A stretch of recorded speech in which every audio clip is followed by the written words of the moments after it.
निश एक युवा लड़की रेगिस्तानी सुनसान इलाके से गाड़ी चला रही होती है। वह एक चार्जिंग स्टेशन पर रुकती है ताकि अपनी कार की बैटरियां चार्ज कर सके। बैटरियों को चार्ज होने में 3 घंटे लगने वाले हैं। समय बिताने के लिए वह आसपास नजर दौड़ाती है और ब्लैक म्यूजियम का बोर्ड देखती है। वह म्यूजियम में जाने की कोशिश करती है, लेकिन यह सुबह 11 बजे खुलता है। वह एक ड्रिंक लेती है और बाहर बैठकर इंतजार करती है। दरवाजा खुलता है और मालिक रोलो हेंस उसका स्वागत करता है। वह उसे अंदर ले जाता है और सुरक्षा कारणों से उसका बैग चेक करता है। यह कंडीशनर काम नहीं कर रहा होता। रोलो समझाता है कि यह म्यूजियम असली अपराध से जुड़े वस्तुओं का संग्रह है और हर एक वस्तु के पीछे एक डरावनी टेढ़ी मेढ़ी कहानी छिपी है। हर चीज के पीछे एक उदास और बीमार कर देने वाली दास्तान है। वह उसे अपने पहले स्मृति चिन्हों में से एक डॉसन का सिंपैथेटिक डायग्नोसर की कहानी सुनाता है। रोलो पहले एक्सपेरिमेंटल मेडिकल टेक्नोलॉजी के लिए लोगों की भर्ती करता था। जिनके पास स्वास्थ्य बीमा नहीं था, वे लोग मुफ्त इलाज के बदले में इन परीक्षणों में भाग लेते थे। डॉक्टर डॉसन पीटरसन एक असफल सर्जरी के बाद रोलो से मिलता है। रोलो उसे बताता है कि वे मस्तिष्क से मस्तिष्क में सूचना स्थानांतरित करने की तकनीक पर काम कर रहे हैं। वह उसे 2 चूहे दिखाता है, केनी और हेक्टर। केनी को भूल भुलैया में दौड़ना सिखाया गया था और फिर उसी ज्ञान को टेक्नोलॉजी से हेक्टर को ट्रांसफर किया गया, जो कभी भूल भुलैया में गया ही नहीं था। हेक्टर भूल भुलैया को हल नहीं कर पाया। प्रयोग के बाद जब एक शोधकर्ता ने गलती से केनी पर कॉफी गिरा दी, तो हेक्टर भी वैसा ही चिल्लाने लगा जैसे केनी। इसी सिद्धांत से उन्होंने एक न्यूरल इम्प्लांट विकसित किया, जिससे डॉसन मरीजों की अनुभूतियां खुद महसूस कर सके और बेहतर इलाज कर सके। डॉसन इम्प्लांट लेने के लिए तैयार हो गया। उन्होंने इस पर टेस्ट किया और यह सही ढंग से काम कर रहा था। इसलिए वे हल्के मरीजों से शुरू करते हैं, जैसे मामूली फ्रैक्चर। एक बच्चा आया और डॉसन ने ऐसी बीमारी का पता लगा लिया जिसकी जांच भी नहीं हो रही थी। यह इम्प्लांट उसे बिस्तर पर भी आनंदित करता था जब वह किसी के सुखद अनुभवों से जुड़ता था। एक दिन एक फंडरेजर में बेहोश हुए सीनेटर विटली को लाया गया। किसी को पता नहीं था कि क्या हुआ। डॉसन उससे जुड़ता है, लेकिन वह भी नहीं समझ पाता, बस पहले कभी न झेली गई जबरदस्त पीड़ा महसूस करता है। सीनेटर डॉसन से जुड़े हुए मर जाता है। डॉसन 5 मिनट तक बेहोश रहता है। पता चलता है कि सीनेटर को जहर दिया गया था। डॉसन ने मृत्यु को महसूस किया और जीवित लौट आया। उन्होंने डॉसन पर टेस्ट किए, लेकिन कुछ गड़बड़ी नहीं पाई गई। लेकिन इस अनुभव ने उसके इम्प्लांट को बिगाड़ दिया था। मृत्यु के समय सभी सिनेप्स खत्म हो जाते हैं और एक साथ एंडोर्फिन का बाढ़ आता है। उसे दर्द में सुख मिलने लगता है। काम पर लौटने के बाद जितना ज्यादा दर्द वो महसूस करता, उतना ही ज्यादा आनंद मिलता। धीरे धीरे उसकी दर्द की लत बढ़ती गई। एक दिन वह एक दिल का दौरा झेल रही मरीज से जुड़ता है, लेकिन कुछ नहीं कहता। उन्हें डॉसन को उससे खींचकर अलग करना पड़ता है। मरीज मर जाती है और डॉसन नशेड़ी की तरह उसे देखता रहता है। वह चाहता है कि इम्प्लांट को निष्क्रिय कर दिया जाए। रोलो कहता है कि वे इसे देखेंगे। डॉसन घर लौटता है और वापसी के लक्षण झेलता है। वह गलती से एक ग्लास तोड़ देता है और फिर उसी के टुकड़ों से खुद को चोट पहुंचाता है। हफ्तों तक वह खुद को दर्द देता रहता है, लेकिन वह दर्द कभी पर्याप्त नहीं होता। डर गायब था, क्योंकि वह खुद को दर्द दे सकता था, लेकिन डर नहीं महसूस कर सकता था। एक रात डॉसन एक बेघर आदमी को टेजर करता है। वह उस बेघर आदमी पर डिवाइस लगाता है और उसे यातना देने लगता है। पुलिस उसे पकड़ लेती है। डॉसन एक वेजिटेटिव स्टेट में पहुंच जाता है। रोलो पसीना पसीना हो रहा होता है तो निश उसे पानी देती है। रोलो पूरा पानी पी जाता है। फिर वह उसे एक खिलौना बंदर दिखाता है जो उसके अगले प्रयोग का हिस्सा था। वह जैक और कैरी की कहानी सुनाता है। कैरी गर्भवती होती है और एक बेटे पार्कर को जन्म देती। एक दिन जब वह जैक और बच्चे की तस्वीर खींच रही होती है, तभी ट्रक से टकरा जाती है। वह कोमा में चली जाती है और उसे सैन जुनिप्रो नामक क्लिनिक में भर्ती किया जाता है। साल बीत जाते हैं, लेकिन वह होश में नहीं आती। एक समय बाद उस पर एक नया उपकरण टेस्ट किया जाता है, जिससे वह हाँ या नहीं में प्रतिक्रिया दे सकती थी। रोलो जैक से मिलता है।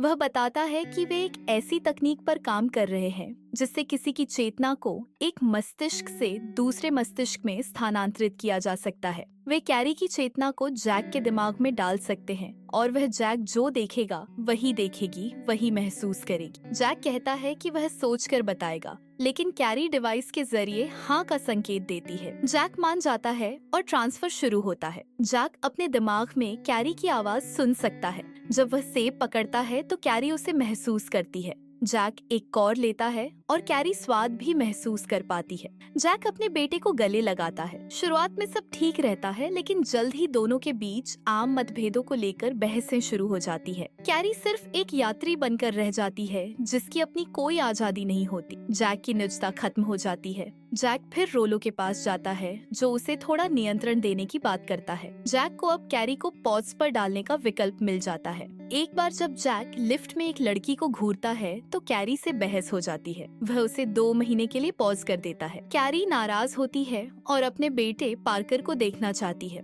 वे तय करते हैं कि कैरी को सिर्फ वीकेंड्स पर अनपॉज किया जाएगा। जैक की अपनी पड़ोसन एमिली से नजदीकियां बढ़ने लगती हैं। एक बार फिर कैरी को पॉज कर दिया जाता है। जैक और एमिली अब एक रिश्ते में होते हैं। कैरी को यह सब बहुत बुरा लगता है। वे फिर रोलो के पास जाते हैं। रोलो कहता है कि कैरी को पूरी तरह मिटाया जा सकता है, लेकिन जैक इसे नैतिक रूप से गलत मानता है। तब रोलो एक खिलौना बंदर दिखाता है जिसमें कैमरा और टच सेंसर है। कैरी को उसमें ट्रांसफर किया जा सकता है। वह देख सकेगी, महसूस कर सकेगी, लेकिन सिर्फ 2 वाक्य बोल सकेगी, मंकी लव्स यू और मंकी नीड्स अ हग। वे इस ट्रांसफर पर सहमत हो जाते हैं। कैरी बहुत गुस्से में है और वापस जैक के दिमाग में जाना चाहती है। एमिली उस बंदर को ले जाती है और कैरी को चेतावनी देती है कि अगर वह ठीक से बर्ताव नहीं करेगी तो उसे मिटा दिया जाएगा। कुछ समय बाद पार्कर उस बंदर से ऊब जाता है। निश पूछती है कि यह तो अपराध संग्रहालय है, तो इस कहानी में अपराध कहाँ है?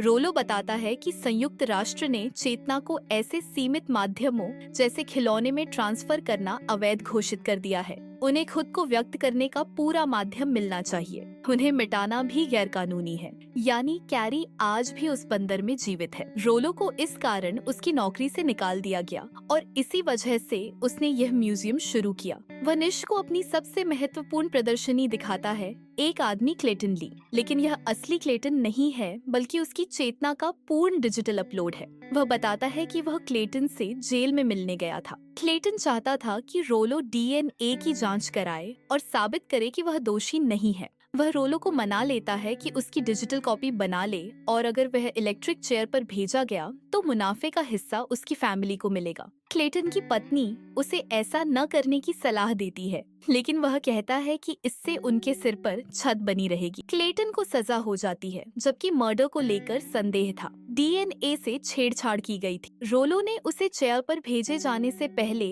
उसकी चेतना की कॉपी बना ली, फिर उसे म्यूजियम लाकर एक होलोग्राम के जरिए प्रदर्शित किया। उसे एक चेयर से जोड़ा गया और ग्राहकों को उसे 10 सेकंड तक झटका देने का मौका दिया गया। इसके बाद ग्राहकों को एक सवेनियर मिलता था, झटके के समय की बिल्कुल सटीक डिजिटल प्रतिक्रिया। डॉसन की दर्द वाली तकनीक के जरिए क्लेटन हर झटके को असल में महसूस करता था। रोलो को खांसी आने लगती है तो निश उसे बैठने को कहती है। वह कहती है कि कहानी के कुछ हिस्से अभी बाकी हैं। क्लेटन की पत्नी ने म्यूजियम के खिलाफ एक अभियान शुरू किया। कुछ समय तक विरोध प्रदर्शन चला, लेकिन प्रदर्शनकारियों का उत्साह कम हो गया। म्यूजियम में ग्राहकों की संख्या भी घटने लगी। अब वहाँ केवल अकेलेपन से ग्रस्त लोग, नस्लवादी और सैडिस्ट्स ही आने लगे, वह भी बहुत कम संख्या में। तब रोलो ने ज्यादा झटका देने के लिए ज्यादा पैसे लेने शुरू कर दिए। धीरे धीरे क्लेटन की कॉपी बदलने लगी। न वो जिंदा थी, न ही मरी हुई। लोग एक सब्जी बन चुकी चेतना को झटका देने में रुचि नहीं रखते थे।